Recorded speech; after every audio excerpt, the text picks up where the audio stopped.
This is a tutorial on drawing with basic forms and then adding shading. So you're going to analyze something and draw it in terms of its basic forms. You can look for the biggest form first. In this case, that looks to me like the biggest form on this elephant. I want it dark enough that you can see it, but really you want to start this part very lightly. Then I see there's a cylinder on top of that oval.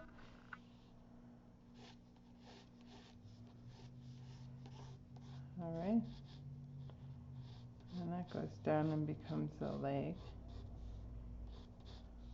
You're just starting simple, so you don't have to get everything right. You just try to start very lightly.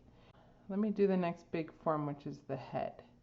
Underneath those big triangle ears, there's the round part of the skull. Okay, if I want, I could compare, how big is it for that part to the body? 1, 2. So it looks like sort of more or less the head fits into the body 1.5 or 2 times. You can get that more exact later. Okay, then that's going to become the trunk. But I want to not get caught up in details right now. Now, what's another big form? This is another big form here. It helps when you're drawing an animal, if you draw an animal, to draw the muscles of the legs right on top of the body. It makes it feel stronger. And then there's another cylinder going back here. I can close one eye to flatten it and hold my pencil over so I see the angle, and then I can try to match that angle on my paper. A little more back like that. So you're kind of just blocking it in, getting in the big shapes. Now, when you want to see where the back legs go, you want to close one eye again to flatten it, and you want to see where does that hit on the front leg. So for you, it looks like that. I mean, it looks a little different. That's like the bottom of a cylinder, and then it disappears. If I don't see it, I don't draw it. I don't draw what I think is there. I draw what I really see. There's the other back leg there. Trying to keep the view the same. You can just set your object in front of you.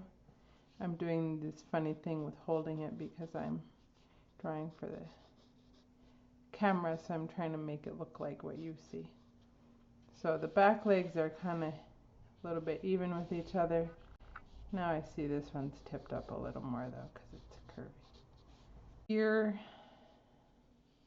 I see there's this is called the negative shape, the shape inside or around it. I see here there's got to be a little space, and then that ear is going to come in here. I see a line here. Leave your big basic shapes.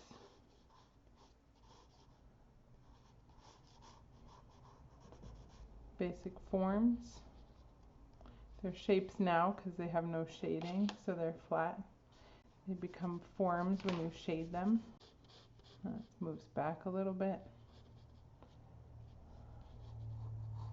This comes up here, a little higher up there. So I'm starting to take into account the contours, but I also have the structure. You want to really get the structure first with this way of drawing. Actually makes your drawings a lot stronger. Sometimes if you just go around the edges or contours, you kind of lose the structure. Now I can go back and I can start to see the contours. Those are the edges. What shapes do I see in there? And I can be a little more specific, take my time a little more. Depending how I hold it, that negative shape changes. Like I said, for you, the best thing is put it down in front of you. Don't move it. If you have a hard time seeing the negative shape, that's another time it can help to close one eye and take away your binocular vision. So somehow I need a little more space in here. So now I'm looking at the contour or the edge, and then it comes up to the mouth, and he's got a little lip there. I'm looking very much at the negative shape. That's the space outside of here and how it interacts with the form. So the basic shapes give me a guiding structure, and then the contours give me that specificity, or the specific shapes of this particular toy elephant. I just want to really focus on the big things first, and then before getting into details. Also, that way you don't get too attached to one part of your drawing and then have a hard time changing it. Because sometimes if you invest a lot of energy in one little detail, then you kind of resist changing it even if it doesn't fit with the whole. The bottom of that is kind of round because it's a cylinder, right? And so now I got the contours a little more.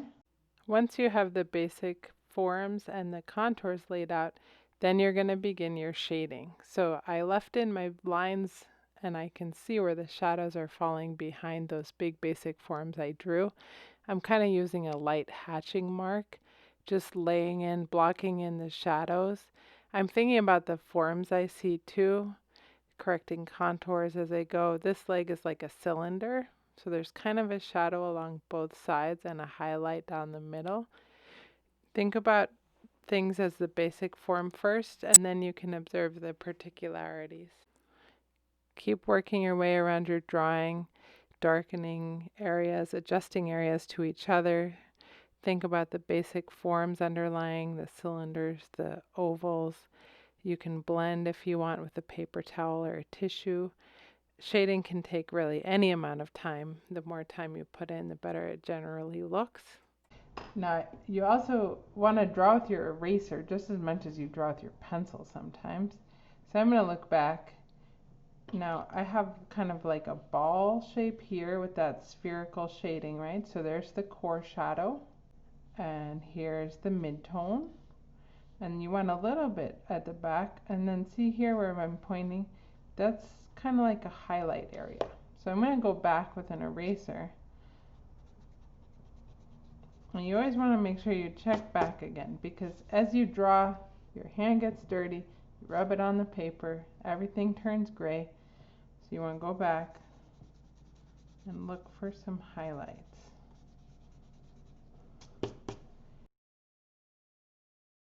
Now the cylinder of the leg, there's shadow on both sides. This isn't really finished shading. You know, if you want really finished shading, like I said, you can spend pretty much any amount of time on that, and the more time you spend, the better it's going to look. You can get more details, be more realistic, but I don't expect you to do a drawing that takes you hours and hours. So you're just kind of getting the feel for it. Okay, I didn't put a cast shadow because I'm holding this guy up above the paper. Sort of hard to stop sometimes, but that's about a 20-minute drawing.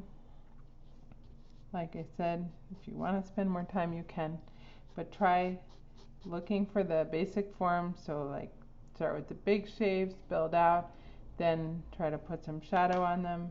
Make sure you have some dark darks, some light highlights.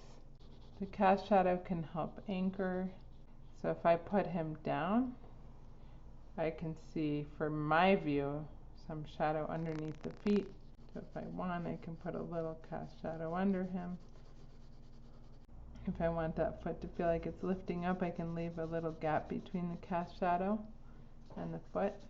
Okay, something like that. Try to do 2 drawings in this way, and then remember, really push that contrast. Dark darks make it pop.